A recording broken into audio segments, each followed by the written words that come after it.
Hello everyone, welcome to Glance academy.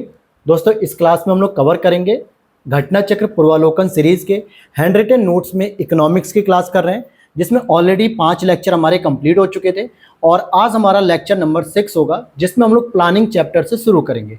इससे पहले हम लोगों ने सारे बेसिक चैप्टर्स को कवर कर लिया है। अगर अभी तक आप लोगों ने नहीं देखा है तो उन 5 लेक्चर्स को जरूर देख लेना, क्योंकि अगर आप यूपीपीसीएस प्रीलिम्स का एग्जाम देने जा रहे हो 27 अक्टूबर को या फिर आरओ का एग्जाम देने जा रहे हो 22 दिसंबर को, तो वहां पे जो आपको 10 से 12 प्रश्न इकोनॉमी के मिलेंगे, उसमें से 4 से 5 6 प्रश्न तक इवन की घटना मतलब करंट अफेयर्स और साथ ही साथ बजट से हो जाएंगे। लेकिन जो 4 से 5 प्रश्न स्टैटिक पोर्शन के पूछे जाते हैं, जिसमें किताबें वगैरह के बारे में पूछे जाते हैं, कुछ बेसिक कॉन्सेप्ट के बारे में पूछे जाते हैं, इंडस्ट्री के बारे में पूछे जाते हैं, वो चीज़ें कहीं और नहीं केवल घटना चक्र में मिल सकती है। लेकिन 600 पेजों से अधिक की घटना चक्र को पढ़ पाना एक बहुत मुश्किल काम होता है, जिसके लिए आपके लिए हमने शॉर्ट नोट्स तैयार किया लगभग 94 पेजेस में, और आप इसे इजीली कंप्लीट भी कर सकते हैं और साथ ही साथ क्लास के साथ रिवीजन भी कर सकते हैं। तो चैनल पे पहली बार हो तो सब्सक्राइब कर लेना, और इसी प्रकार के हैंड रिटन नोट्स के माध्यम से हम लोग कवर कर रहे हैं। जिस तरीके से हमने सारे सब्जेक्ट कवर किए हैं, बस इकोनॉमिक्स आपका लास्ट स्टेज में चल रहा है। और आज हम लोग शुरू करेंगे दोस्तों, प्लानिंग के चैप्टर को शुरू करेंगे, यानी योजना चैप्टर नंबर 8 को। और इससे पहले अगर आप लोग चैनल पे पहली बार आए हो तो सब्सक्राइब कर लेना है जरूर दोस्तों, और साथ ही साथ अपने भी दोस्तों के साथ आप शेयर कर सकते हो। यहाँ पर हर एक शॉर्ट नोट्स की क्लास फ्री ऑफ कॉस्ट है, लेकिन अगर आप इसकी पीडीएफ को लेना चाहते हैं तो पीडीएफ दोस्तों हमारी पेड होती है, जिसके लिए वीडियो के नीचे दिए गए व्हाट्सअप नंबर पर आप मैसेज कर लोगे। वहाँ पर मेरी टीम आपसे पूरा डिटेल शेयर कर देगी, सारे नोट्स की जानकारी वहाँ से मिल जाएगी। चलिए शुरू करते हैं प्लानिंग के बारे में। सबसे पहले आपको प्लानिंग बता दें, आयोजन इसको लिखा जाता है इंग्लिश में, मतलब हिंदी में, वैसे तो आप इसे योजना भी कह सकते हो। इसका मतलब होता है कि जब भी कोई सरकार प्रत्येक वित्त वर्ष के लिए अपने देश की अर्थव्यवस्था को सुधारने के लिए कोई ना कोई प्लानिंग बनाती है, कोई योजना बनाती है कि हम किस तरीके से अपनी अर्थव्यवस्था को आगे लेकर चलें। और इसी की वजह से आगे एक प्लानिंग कमीशन भी आया था, ठीक है, योजना आयोग भी आया, बहुत सारी चीज़ें चली। तो इसमें अगर आप देखोगे कि जो आर्थिक नियोजन की बात करेंगे तो ये एक समवर्ती सूची है, क्योंकि भारत में केंद्र सरकार के साथ साथ राज्य सरकारों की भी अपनी एक अर्थव्यवस्था होती है, उनके पास अपनी शक्तियां होती हैं जिनके माध्यम से वो अपनी अर्थव्यवस्था को संचालित करती हैं। इसीलिए आर्थिक नियोजन यानी इकोनॉमिक प्लानिंग के ऊपर सेंट्रल गवर्नमेंट के साथ साथ स्टेट गवर्नमेंट को भी अथॉरिटीज़ है कि वो अपनी कुछ नीतियों को इम्प्लीमेंट कर सकती हैं। इसी तरीके से एक ऑफिस है जिसका नाम है विकास अनुवीक्षण और मूल्यांकन कार्यालय। अनुवीक्षण का मतलब होता है एक तरीके से ऑब्जर्वेशन करना, जो दीर्घकालिक नीति का अनुवीक्षण करता है। और ये किस कार्यालय के अंतर्गत आता है या काम करता है, तो नीति आयोग के अंतर्गत। देखिए, नीति आयोग ने 3 स्तर की प्लानिंग तैयार की है। नीति आयोग की जो प्लानिंग है, जब इसका गठन किया गया था तो नीति आयोग ने सिंपल एक 3 ईयर प्लान बनाया है, और एक 7 ईयर प्लान बनाया है, और एक 15 ईयर प्लान बनाया है।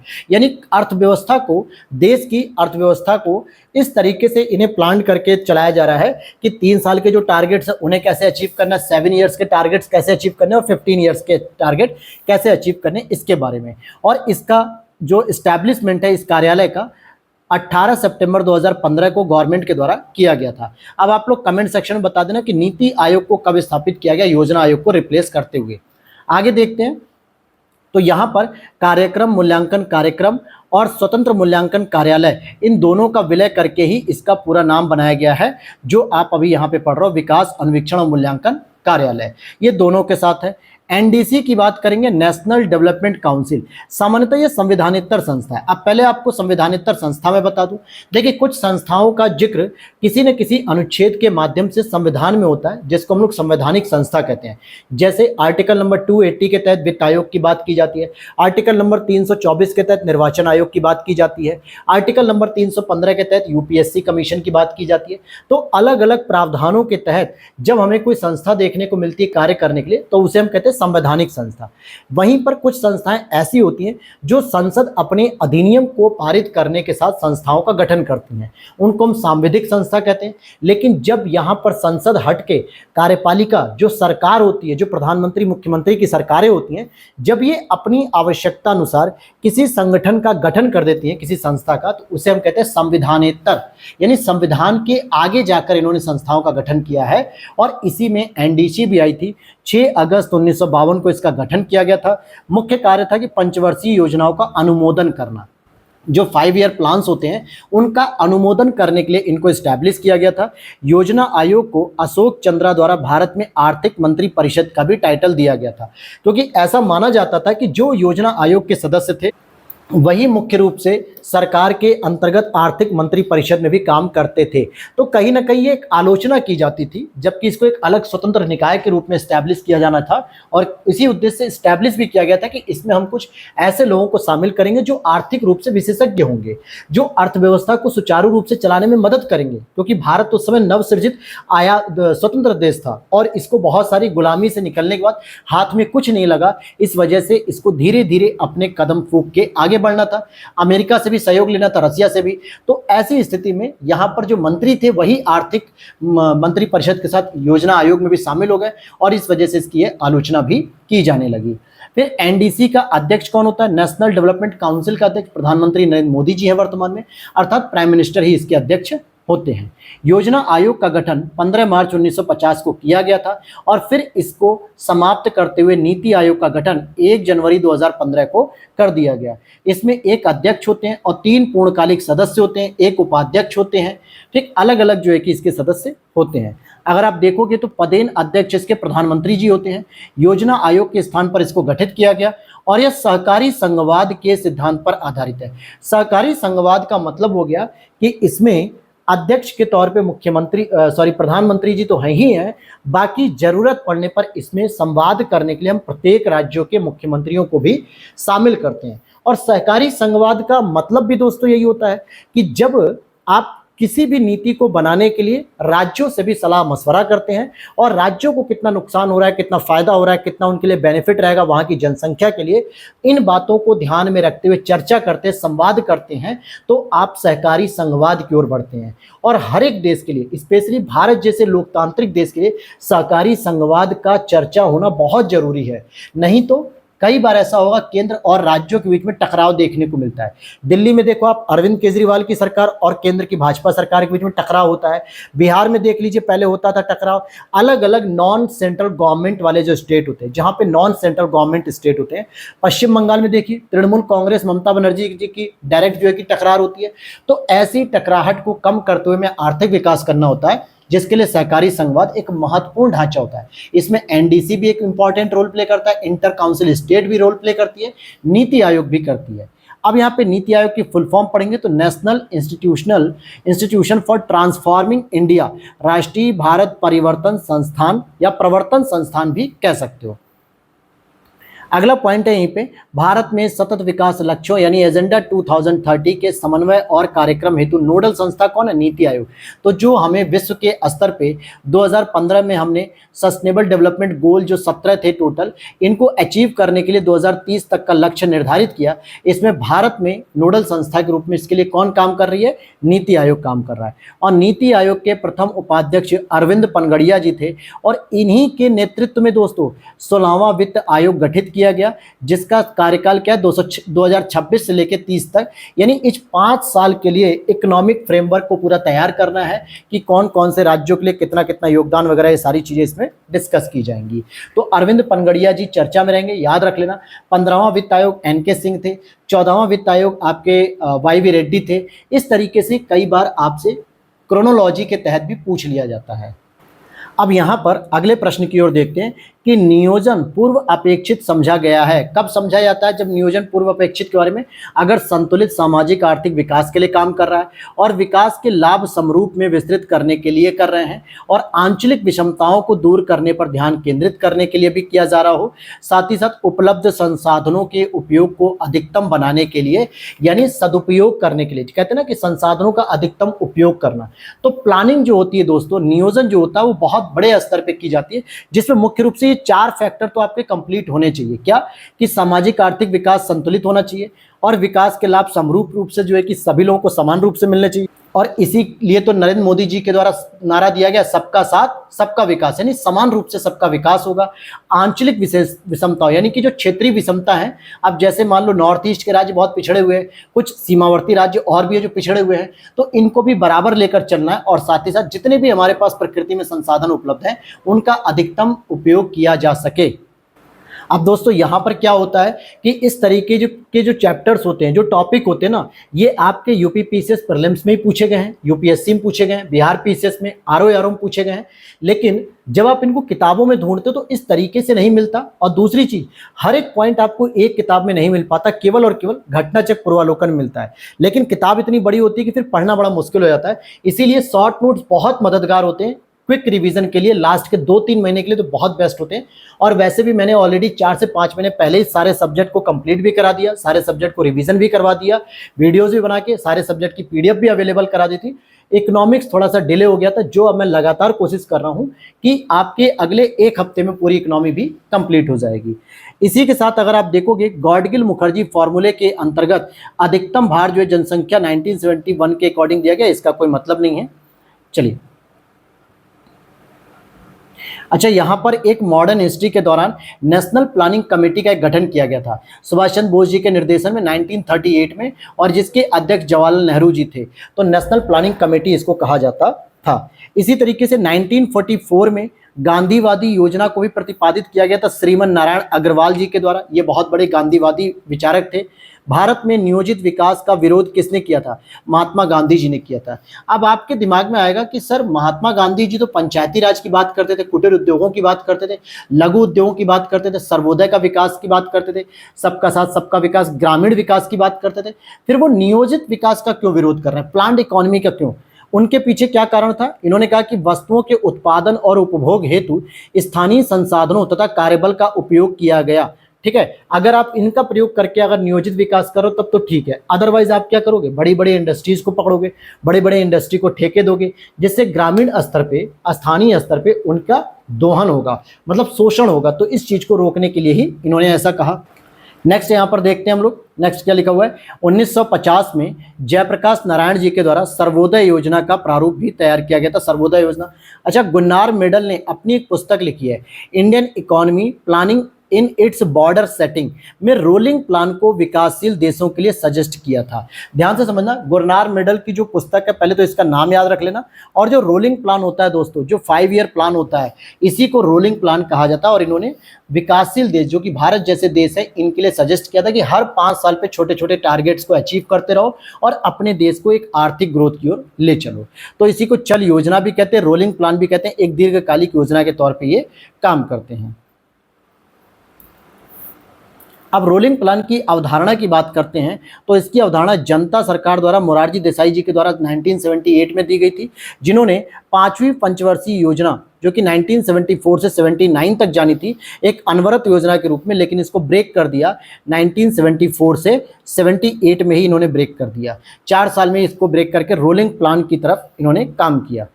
तीव्र, धारणीय और अधिक समावेशी विकास का ये जो लक्ष्य था, ये 12वीं पंचवर्षीय योजना 2012 से 17 के बीच में था। ये कई बार पूछा जाता है कि तीव्र, संधारणीय और अधिक समावेशी यानी इंक्लूसिव जो टारगेट्स हैं हमारे, ये कौन सी पंचवर्षीय योजना के थे। अगर हम 12वीं पंचवर्षीय योजना, जो कि आखिरी पंचवर्षीय योजना थी, क्योंकि इसके बाद 2015 से जो नीति आयोग एक्टिव हो गया तो उसने 5 ईयर प्लानिंग को बंद कर दिया। लेकिन यहाँ से कुछ प्रश्न बनते हैं, जैसे 4% की दर से कृषि की ग्रोथ को इंक्रीज करने का टारगेट था, 10% की दर से विनिर्माण समृद्धि अर्थात मैन्युफैक्चरिंग सेक्टर को ग्रो करना था, प्रति व्यक्ति उपभोग गरीबी में 10% की कमी करनी थी, जीडीपी में 8% की वास्तविक दर से ग्रोथ करना था। इसका मुख्य ध्येय था संपोषणीय वृद्धि। क्या था इसका मुख्य ध्येय? संपोषणीय वृद्धि का मतलब होता है सस्टेनेबल ग्रोथ को अचीव करना। इसी तरीके से 11वीं पंचवर्षीय योजना देख लो, जो इससे जस्ट पीछे 2007 से 12, इसका टारगेट था अधिक तीव्र और ज्यादा समावेशी।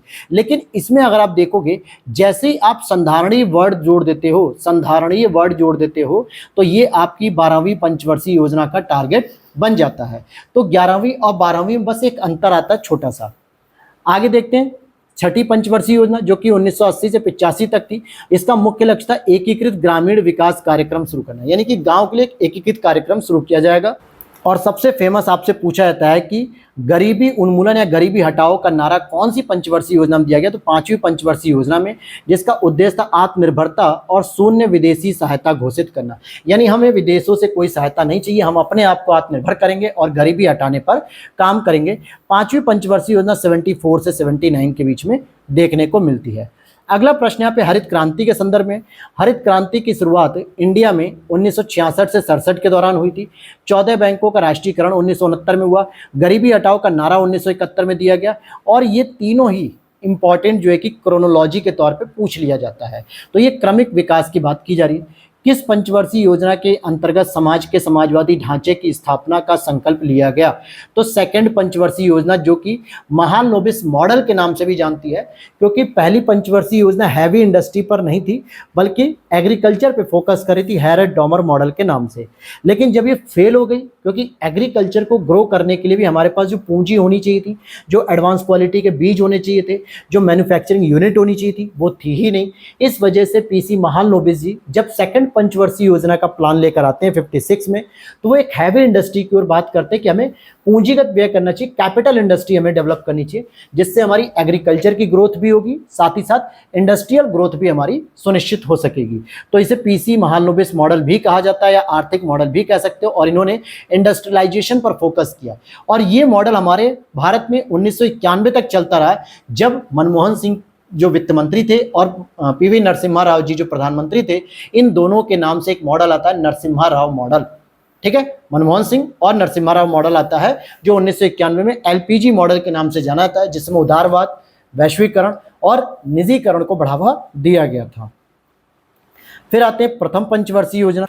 प्रथम पंचवर्षीय योजना की बात अगर हम करें तो ये 1951 से 56 तक थी और हैरड डॉमर मॉडल था इस पर, और इन्होंने मुख्य प्राथमिकता दी थी कृषि और सिंचाई क्षेत्र पर। लेकिन दोस्तों, जो कृषि और सिंचाई क्षेत्र की हम बात तो तभी करते ना जब हमारे पास पूंजी होती, आर्थिक रूप से हम समृद्ध होते। एग्रीकल्चर हमारी जो थी वो हमारे भारत की रीढ़ की हड्डी जरूर थी अर्थव्यवस्था की, लेकिन पहले की जो एग्रीकल्चर थी वो कृषि प्रधान होने के साथ साथ ग्रामीण कृषि पर आधारित थी, शहरी कृषि की ओर नहीं तब्दील थी, इसीलिए यह फेल हो गई। तीसरी पंचवर्षीय योजना एसके चक्रवर्ती मॉडल के नाम से आती। चौथी वाली को अशोक रुद्र मॉडल के नाम से भी आप जान सकते हो। अब यहाँ पर आप देखोगे योजना अवकाश की एक अवधि भी होती है 66 से 69 तक, क्योंकि जैसे जैसे योजना चल रही थी हमारी 51 से 56 पहली चलती है, फिर 56 से 61 दूसरी चलती है और 61 से 66 तक तीसरी पंचवर्षीय योजना चलती है।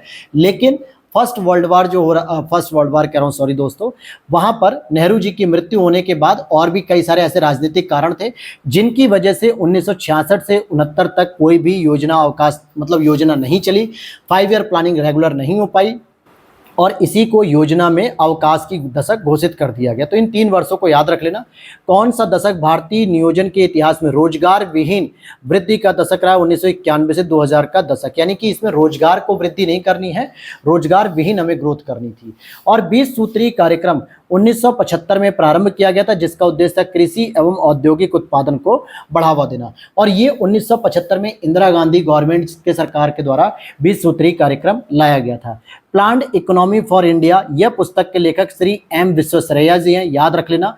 और प्लानिंग एंड द पुअर, ये बीएस मिन्हास की पुस्तक है। तो ये दोनों पुस्तकें भी मिलान करने के लिए पूछी गई थी। स्पेशली पहली वाली याद रखनी है आपको, planned economy for India, M Visvesvaraya की पुस्तक है। अब हम चलते हैं मनी एंड बैंकिंग। हालांकि इसको मैंने इकोनॉमिक्स वाले शॉर्ट नोट्स जो तपस्या नोट्स है उसकी क्लास में बहुत अच्छे से डिस्कस भी किया है, लेकिन यहाँ पर भी मैं पूरी कोशिश करूंगा कि आपको मनी एंड बैंकिंग से रिलेटेड सारे चैप्टर्स को समझाते हुए चलूं, जिसमें अगर आप देखोगे कि कैशलेस लेन देन को बढ़ावा देने के लिए भारत सरकार द्वारा किस समिति का गठन किया गया? नीरज कुमार समिति 2016। याद होना चाहिए कि 8 नवंबर 2016 को जब नोटबंदी की घोषणा की गई थी प्रधानमंत्री नरेंद्र मोदी जी के द्वारा, उसके बाद एक एप्लीकेशन बहुत तेजी से ग्रो कर रहा था जिसका नाम था पेटीएम। वो लगातार कैशलेस इकोनॉमी की ओर बढ़ रहे थे, लगातार ऑनलाइन ट्रांजैक्शन बढ़ रहे थे। फिर धीरे धीरे मार्केट में गूगल पे आता है, फिर उसका भीम यूपीआई तो रहती है, साथ में फोन पे भी आने लगता है। और देखो कि 2016 में ही कैशलेस लेन देन को बढ़ावा देने के लिए समिति भी गठित की गई थी। व्यापारी छूट दर यानी कि merchant discount rate MDR bank द्वारा व्यापारियों पर लगाए जाने वाला एक शुल्क होता है, यानी जब बैंक आपके व्यापारियों पे एक शुल्क लगाते हैं तो उसी को हम कहते हैं व्यापारी छूट दर। अब यहाँ पे भारत के सभी एटीएम को कौन ऑपरेट करता है? भारत के सभी एटीएम को भारतीय राष्ट्रीय भुगतान निगम द्वारा जोड़ा जाता है, जिसको हम लोग कहते हैं national payment corporation of India. In short अगर आप देखोगे तो एनपीसीआई लिखकर आता है। अपने एटीएम के डेबिट कार्ड, क्रेडिट कार्ड के पीछे आप निकाल कर देखो या ऊपर नीचे कहीं पर भी एनपीसीआई जरूर लिखा होगा, national payment corporation of India. इसी के द्वारा आपके पूरे पेमेंट को सिक्योर किया जाता है, इसी के द्वारा आपके पूरे पेमेंट को जो है कि सिक्योर करने के साथ साथ सेफ्टी ट्रांजैक्शन भी किया जाता है। भारतीय राष्ट्रीय भुगतान निगम एनपीसीआई देश में वित्तीय समावेशन के संवर्धन में सहायता करता है। बिल्कुल सही बात है। एनपीसीआई ने कार्ड भुगतान स्कीम को रुपए प्रारंभ की, अर्थात जो आपके डेबिट कार्ड में रुपए मिलता है, मास्टर कार्ड होता है, मैस्ट्रो कार्ड होता है, वीजा कार्ड होते हैं, इन सभी की अप्रूवल एनपीसीआई से मिलती है। और एनपीसीआई अगर कार्ड को लेकर मतलब अथॉरिटी नहीं देती तो आई थिंक बहुत सारे लोग एटीएम कार्ड से वंचित हो जाते। और एनपीसीआई ही भीम यूपीआई से अदर एप्लीकेशन को अप्रूव करती है, तभी आप जाके ऑनलाइन ट्रांजैक्शन करते हो, गूगल पे, फोन पे, पेटीएम, व्हाट्सएप, अमेजॉन, हर एक तरीके से। तो एनपीसीआई बहुत ही महत्वपूर्ण संस्था हो जाती है, national payment corporation of India. UPI की अगर हम बात करें, कई बार आप यूपीआई वर्ड यूज कर रहे हो, कई बार कहते हैं ना कि सर अपना यूपीआई आईडी दे दीजिए। तो यूपीआई का मतलब होता है यूनिफाइड पेमेंट इंटरफेस। इसको हिंदी में कहते हैं एकीकृत भुगतान अंतरपृष्ठ या यूनिफाइड पेमेंट इंटरफेस। ये त्वरित भुगतान प्रणाली है, एनपीसीआई के द्वारा विकसित की गई है और यह आईएमपीएस यानी इंटरमीडिएट पेमेंट सर्विस अवसंरचना पर आधारित होती है। आप अपना यूपीआई आईडी देते हो या क्यूआर स्कैनर देते हो तो बहुत तेजी से आपको पेमेंट कर दिया जाता है बिना कोई बैंक की डिटेल शेयर किए हुए। अब यहाँ पर एक वर्ड आता है बिटकॉइंस। हालांकि अब तो ये बहुत कम चर्चा में रहता है, लेकिन बिटकॉइन से रिलेटेड आज भी प्रश्न बनने के चांसेस हैं। यह क्या है? यह क्रिप्टो करेंसी यानी कि वर्चुअल करेंसी है। जैसे आपके पास हार्ड करेंसी आपके वॉलेट में होती है, 100 रुपए, 200 रुपए, 500 रुपए आपकी जेब में होते हैं, घरों में होते हैं, लेकिन आपके मोबाइल में जो वॉलेट मतलब पैसे दिख रहे होते हैं वो तो डिजिटल रूप में दिख रहे होते हैं। शेयर मार्केट में जो डीमेट अकाउंट में आपके जो शेयर दिखते हैं वो क्या दिखते हैं? वर्चुअल रूप में। इसी तरीके से जब आपके अकाउंट में केवल वर्चुअल करेंसी दिखती है तो उसी को हम क्रिप्टो करेंसी कहते हैं। और इसका एक रूप होता है बिटकॉइंस। जैसे इंडियन करेंसी हो गया, यूएस डॉलर हो गया, चाइनीज युआन हो गया या रेनमिनबी कह दीजिए, जापानी हो गया ये, या यूके का पौंड हो गया। तो ये सब करेंसी के रूप हैं, करेंसी के अलग अलग टाइप्स हैं। ठीक उसी प्रकार से एक बिटकॉइंस भी है और इसका विकास सातोशी नाकामोतो छद्मनामा वाले प्रोग्राम्स ने किया है और यह ब्लॉकचेन आधारित इलेक्ट्रॉनिक भुगतान प्रणाली है। यह एक पीयर टू पीयर प्रणाली है जिससे बिटकॉइन के पता वाले व्यक्ति एक दूसरे के बिटकॉइन का लेन देन कर सकते हैं, यानी कि इसमें एक आईपी एड्रेस भी मिल जाता है आपको। और यह बिना किसी मध्यस्थ एवं बिना किसी पहचान के उजागर किए बिना भी लेन देन किया जा सकता है। लेकिन आप अगर किसी को लेन देन करते हो तो कैसे करते हो? आपके लिए मीडिएटर का काम कौन करता है? बैंक करती है। मान लो सुरेश ने रमेश को पैसे भेजे तो डायरेक्ट नहीं भेज पा रहा है, उसके लिए वो बैंक का यूज कर रहा है, कोई ना कोई यूपीआई एप्लीकेशन यूज कर रहा है जो उसके बैंक से कनेक्टेड है। तो इसमें कहीं ना कहीं मीडिएटर की जरूरत पड़े, लेकिन बिटकॉइंस के लेन देन में कोई भी मीडिएटर की जरूरत नहीं पड़ती है जो इसको रेगुलेट कर सके। फिर यहां पर देखते हैं ब्याज व्याप्ति अनुपात यानी इंटरेस्ट कवरेज रेशियो। यह एक ऋण और लाभप्रदता अनुपात है। इसका आयोग कंपनी ने अपने बकाया ऋण पर कितनी आसानी से ब्याज का भुगतान कर सकती है, इसके बारे में ये बात की जाती है। खैर एनएफटी की बात करेंगे दोस्तों। एनएफटी इंपॉर्टेंट है, नॉन फंजिबल टोकन्स जिसे हम कहते हैं, नॉन फंजिबल टोकन्स कहते हैं। यह एक डिजिटल करेंसी है या डिजिटल एक प्रॉपर्टी है जो कला, संगीत, इन गेम आउट आइटम, वीडियो जैसी वास्तविक दुनिया की वस्तुओं का प्रतिनिधित्व करती है। यानी कि नॉन फंजिबल टोकन्स एक तरीके से भौतिक तो नहीं होती लेकिन वर्चुअल रियलिटी की तरह काम करती है, इसी को हम एनएफटी कहते हैं। अब यहां पर बात करेंगे, जैसे कई बार आपके सामने मुद्रा के चैप्टर्स में आता है M1, M2, M3, M4। तो हम कहते हैं ना कि M1 आपकी संकीर्ण मुद्रा है और M3 आपकी व्यापक मुद्रा। व्यापक का मुद्रा मतलब हो गया कि इसमें बहुत सारी मुद्राओं के रूप शामिल है। जैसे जनता के पास करेंसी या मुद्रा, जनता का मतलब क्या हो गया? इसमें आप लोग जितने भी हो, इसमें गवर्नमेंट को अलग रखा जाएगा और आरबीआई को भी अलग रखा जाएगा। जो आरबीआई का स्टॉक होता है, जो गवर्नमेंट का स्टॉक होता है, इसको इसमें शामिल नहीं किया जाता है, इतना ध्यान रखना। तो आम पब्लिक के पास जितना पैसा है और बैंकों के पास आम पब्लिक का जितना पैसा जमा है, जैसे आपके पास अभी घर में 5 लाख रुपए है और आपके बैंक अकाउंट में 11 लाख रुपए, तो टोटल आपके पास कितना रुपए हो गया? 16 लाख रुपए। यानी जनता के पास करेंसी 5 लाख रुपए आपके घर में और लगभग 6 लाख रुपए या 11 लाख रुपए आपके बैंक अकाउंट में है। और आरबीआई के पास जो अन्य जमा होती है, अन्य जमा का मतलब क्या हो गया, जो बैंकों की जमा है, जैसे सीएलआर हो गए, एसएलआर के प्रोविजंस हो गए, और भी बहुत सारे जो पैसे जमा होते हैं आरबीआई के पास, उनकी बात हो रही है। रिवर्स रेपो रेट वाले में आरबीआई के जो गोल्ड लोन और जो उसका कैटेगरी होती है, यानी कि जो उनका रिकॉर्ड होता है, उसको हम शामिल नहीं कर रहे हैं। जो उनकी लायबिलिटी उनको नहीं शामिल कर रहे हैं, बल्कि उनके पास जितने भी बैंकों के पैसे जमा है उनको हम शामिल कर रहे हैं, क्योंकि अल्टीमेटली वो बैंकों का नहीं बल्कि ग्राहकों का पैसा है। और बैंकों के पास जो सावधि या समय जमा होती है, जैसे अगर आपने एफडी कर दी या आरडी कर दी, तो इसका मतलब क्या है कि आपके पास नॉर्मली खाते में तो 5 लाख रुपए हैं, ठीक है, 5 लाख रुपए है आपके खाते में, और साथ ही साथ आपने 4 लाख की एफडी भी कर रखी है, तो 9 लाख रुपए हो गए कि नहीं हो गए। तो इस तरीके से इसमें मैंने गवर्नमेंट को शामिल नहीं किया है, आरबीआई के कुल स्टॉक को शामिल नहीं किया जो 200 करोड़ रुपए का होता है किसी भी करेंसी को टाइप करने के लिए, मतलब छापने के लिए। और इन दोनों को हटाने के बाद जितना भी पैसा हमारे इकोनॉमी में सर्कुलेट करता है उसे M3 में शामिल किया था, इसलिए इसको व्यापक मुद्रा भी कहा जाता है। और इसी में अगर हम कहें कि एक निश्चित समय में अर्थव्यवस्था में संचरण करने वाली कुल मुद्रा को मुद्रा की आपूर्ति कहते हैं। अब जैसे अगर आप इस समय क्लास को देख रहे हैं 1 बजे या 12 बजे 2 बजे जितने बजे भी देख रहे हैं, तो इस समय पूरी अर्थव्यवस्था में जितना भी करेंसी संचरित हो रही है, संचरण कर रही है, उसी को हम मनी सप्लाई कहते हैं। मनी सप्लाई कहते हैं। इस दौरान आपने बैंक में पैसा भी जमा कर दिया होगा, इस दौरान अपने बैंक में पैसा निकाल भी लिया होगा, कई लोगों ने एटीएम से पैसे भी निकाल लिए होंगे, तो इन सभी को काउंट कर लिया है, तो इसी को मनी सप्लाई कहते हैं। क्लियर है यहाँ तक? अब यहाँ पर एक आपसे पूछा जा रहा है, क्या पूछा जा रहा है आपसे? परिसंपत्तियों का तरलता के घटते क्रम में आपको बताना। परिसंपत्ति का मतलब होता है दोस्तों एसेट। एसेट मतलब होता है आपके पास कितनी करेंसी है, या कोई भी ऐसी वस्तु जिसको आप करेंसी में कन्वर्ट कर सकते हो, कैश में कन्वर्ट कर सकते हो।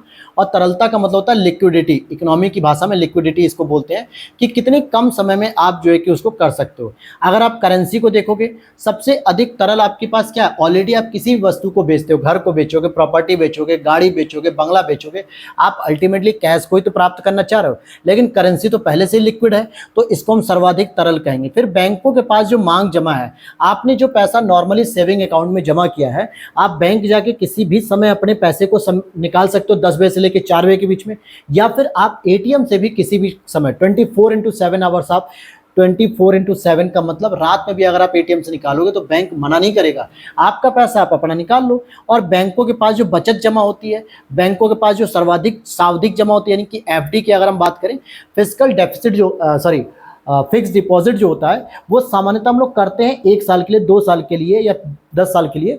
लेकिन आप उसमें लॉकिंग पीरियड के पहले ही, अगर आप उसे मैच्योर होने से पहले ही अगर आप उसे ब्रेक कर रहे हो, तो आपको थोड़ा सा पेनाल्टी लग जाता है, 50.50% या 0.1% के आसपास जो भी लगता है, लेकिन आपको वो चीज़ें मिल जाती हैं। तो कुल मिला के सबसे ज़्यादा तरल कौन सी होती है? करेंसी। और दूसरे नंबर पे तरल कौन सा होता है? बैंकों के पास मांग जमा। ये तो ऑप्शन हो गया। अगर मैं और भी यूनिवर्सल ऑप्शन बताऊँ तो गवर्नमेंट सिक्योरिटीज़ भी आपकी सबसे ज़्यादा लिक्विड होती है, क्योंकि आप गवर्नमेंट सिक्योरिटीज़ को लेकर अगर बैंकों में जाओगे तो एक झटके में बैंक वाले उसे रख लेंगे, कोई उस पर इंक्वायरी नहीं होगी, बस भारत सरकार की मोहर होगी, तुरंत उसे रखेंगे और आपको जितना पैसा भी होगा आपको तुरंत दे दिया जाएगा। किसी अर्थव्यवस्था में मुद्रा गुणक यानी कि मनी मल्टीप्लायर उसके मौद्रिक आधार और मुद्रा आपूर्ति के संबंध को व्यक्त करते हैं। यह बैंकों द्वारा अपनी जमाओं के आधार पर ऋण सृजन करने की क्षमता को बताता है। यानी मनी जो मुद्रा मल्टीप्लायर होते हैं, यानी मनी मल्टीप्लायर, इनके माध्यम से पता चलता है कि कितना बैंक जो है कि मनी को और सृजित कर पा रहे हैं। एग्जाम्पल के रूप में, जनता की बैंकिंग आदतों में अगर वृद्धि होगी, अगर जनता अपनी सेविंग्स को चावल के डिब्बे और दाल के डिब्बे से निकालकर किस में रखेगी? बैंकों में रखेगी, तो बैंक के पास जमा में वृद्धि होगी और फिर बैंक अधिक से अधिक ऋण दे सकेंगे लोगों को जरूरत पड़ने पर निवेश करने के लिए, जिससे बाजार में मुद्रा की आपूर्ति में वृद्धि होगी और इससे मुद्रा के गुणक में वृद्धि होगी, अर्थात बैंकों के प्रॉफिट में भी वृद्धि होगी। तो इसी को कहा जाता है मुद्रा गुणक। क्लियर हो गई बात? आगे देखिए, मुद्रा गुणक को परिभाषित अगर करना है तो मुद्रा गुणक को बृहद या स्थूल मुद्रा यानी M3 और आरक्षित मुद्रा M0 के अनुपात के रूप में इसे मापते हैं। फिर इसके बाद देखते हैं, एक होता है आपकी काली मुद्रा। क्या है? यह अवैध आय है जिस पर आयकर नहीं दिया जाता है, यानी इनकम टैक्स नहीं दिया जाता है जिस पर, इसी को हम ब्लैक मनी भी कहते हैं, ब्लैक मार्केटिंग या ब्लैक मनी कहते हैं। सामान्यतः अगर हम देखते हैं कि इससे सरकारी कोष में राजस्व की हानि होती है, क्योंकि अगर आप इनकम टैक्स दे रहे होते हो तो कहीं ना कहीं सरकार के राजस्व में वृद्धि होती है, कलेक्शन में। लेकिन अगर आप इनकम टैक्स नहीं दे रहे हो और ऐसी करेंसी को या ऐसे इनकम को आप छिपा लेते हो बैंक को, सरकार से, तो इसका मतलब है कि आप क्या कर रहे हो, आप चोरी कर रहे हो। और इसी चोरी को कर अपवंचन भी कहा जाता है, टैक्स इविजन भी कहा जाता है, जिससे राजकोष में हानि होती है। भारत में कागजी मुद्रा प्रथम बार कब शुरू की गई थी? 1862 में प्रथम बार कागजी मुद्रा शुरू की गई थी। मुद्रा की दशमलव प्रणाली के साथ प्रचलित नया पैसा 1 जून 1964 से पैसा हो गया। और वैध मुद्रा, लीगल टेंडर मनी जिसे हम कहते हैं, जिसे भुगतान हेतु सरकार की मान्यता प्राप्त होती है और इसे स्वीकार करना बाध्यकारी होता है। एग्जाम्पल के तौर पे आपकी करेंसी, अगर उस पर आरबीआई की मुहर लगी हुई है, भारतीय रिजर्व बैंक ऑफ इंडिया लगा हुआ है, उसके गवर्नर के उस पर साइन है, तो आप उस करेंसी को लेने से मना नहीं कर सकते हो, बिल्कुल मना नहीं कर सकते हो। आगे देखते हैं, आरबीआई को 10,000 रुपए तक की करेंसी नोट छापने का अधिकार है, लेकिन वर्तमान में आरबीआई ने 1 रुपए से लेके 2,000 तक के करेंसी नोट को छापे, उससे अधिक को नहीं, लेकिन 10,000 तक वो छाप सकती है। आरबीआई के नोट निर्गमन विभाग को न्यूनतम कितने मूल्य का स्वर्ण अपने पास रखना होता है? हमेशा 115 करोड़। जब भी आरबीआई नई करेंसी को प्रिंट करने की कोशिश करेगी तो उसके पास टोटल 200 करोड़ रुपए का रिजर्व होना चाहिए। इस 200 करोड़ में 115 करोड़ तो आपका गोल्ड होना चाहिए और 85 करोड़ रुपए में आपकी फॉरेन करेंसी होनी चाहिए, चाहे वो डॉलर की हो, रेनमिनबी की हो, पौंड की हो, येन की हो, लेकिन इतनी होनी चाहिए। हालांकि भारत के पास तो डॉलर ही बहुत अधिक मात्रा में, तो इजीली भारत 200 करोड़ के कोटे को पूरा कर चुका होता है और आराम से मुद्रा को छाप सकता है। इसके बाद देखते हैं, भारत में मुद्रा संबंधी नोटों की वो निर्गमन प्रणाली आधारित है किस पे? न्यूनतम कोष प्रणाली पर आधारित है। किस पर आधारित है? न्यूनतम कोष प्रणाली पर आधारित है। आरबीआई स्वर्ण, विदेशी प्रतिभूतियों एवं भारतीय सरकार की प्रतिभूतियों के बदले मुद्रा निर्गमन करता है। यानी जो भी आरबीआई जो मुद्रा का निर्गमन करता है उसमें सामान्यतः किसका ख्याल रखता है? तो पहला तो वो जो है कि गोल्ड का, फिर विदेशी प्रतिभूतियों का, फिर भारतीय सरकार की प्रतिभूतियों का, इन सभी के बदले वो निर्गमन कर सकता है। नेक्स्ट यहाँ पर देखते हैं हम लोग कि भारत में सिक्के जारी करने के लिए कौन अधिकृत है? वित्त मंत्रालय, भारत सरकार। ध्यान से समझ लो मेरे दोस्तों, 1 रुपए का नोट, क्या मैंने कहा? 1 रुपए का नोट और सिक्के जितने भी जारी होते हैं, चाहे आप देख लो किसको, अगर आप गौर से देखोगे तो सिक्कों पे अगर आप देखोगे 1 रुपए, 2 रुपए, 5 रुपए, 10 रुपए, जो भी सिक्के हैं उस सिक्के पर भारत सरकार लिखा होता है, रिजर्व बैंक ऑफ इंडिया नहीं लिखा होता है। गौर से कभी देखा है आप लोगों ने पलट के सिक्के को ऊपर नीचे देखो, उसमें कहीं पे ईयर लिखा होता है कि ये इस साल पब्लिश किया गया, इस साल टाइप मतलब प्रिंट किया गया, मतलब कि इसको जो है कि अधिकृत किया गया। साथ ही साथ उस पर भारत सरकार लिखा होता है, रिजर्व बैंक ऑफ इंडिया नहीं लिखा होता है। ये सब वो ज्ञान है दोस्तों जो आपको डेली लाइफ में मिलता है। कभी आपने सिक्के को देखा ही नहीं इस तरीके से कि यार भारत सरकार लिखा, आपने सोचा हाँ बस बैंक जारी करता है। अरे बैंक नहीं जारी करता गधो, आरबीआई जो है कि करेंसी जारी करती है तो नोट, लेकिन सिक्के भारत सरकार, और एक के सिक्के पर भी वित्त सचिव के साइन होते हैं, न कि आरबीआई गवर्नर के। इसलिए एक का नोट भी कौन जारी करेगा? सरकार जारी करेगी। मुंबई, कोलकाता, हैदराबाद, नोएडा में सिक्कों की ढलाई होती है। आपके यूपी के नोएडा में भी ढलाई होती है सिक्कों की। अब यहाँ पर अगर हम अगले पॉइंट की ओर देखें, मांग प्रेरित मुद्रास्फीति या उसमें वृद्धि के कारण क्या हो सकते हैं? मांग प्रेरित मुद्रास्फीति का मतलब क्या होता है? मुद्रास्फीति का मतलब होता है दोस्तों इन्फ्लेशन का बढ़ जाना। इन्फ्लेशन कब बढ़ती है? जब आपकी डिमांड ज़्यादा होती है, सप्लाई कम होती है, इस वजह से किसी भी वस्तु की प्राइस क्या होती है? सामान्य स्तर से बढ़ जाती है। एग्जाम्पल के तौर पे अभी आपके टमाटर के रेट लगभग 200-250 रुपये चले गए थे। डिमांड सभी लोगों की थी कि सबको टमाटर खाना था, गोभी में डाल के, खिचड़ी में डाल के, पनीर में डाल के, लेकिन उतना टमाटर बाजार में था नहीं, जिस वजह से सप्लाई कम हो गई और इसकी प्राइस जो नॉर्मल 50-40 रुपए किलो रह सकती थी वो 200-250 रुपए चली गई। इसके पीछे क्या क्या कारण हो सकते हैं? कि पहली, मांग प्रेरित जो मुद्रास्फीति, इसके पीछे एक तो विस्तारकारी नीतियां, यानी आरबीआई की जो विस्तारवादी नीतियां होती है इससे भी इफेक्ट पड़ता है। विस्तारवादी में क्या होता है?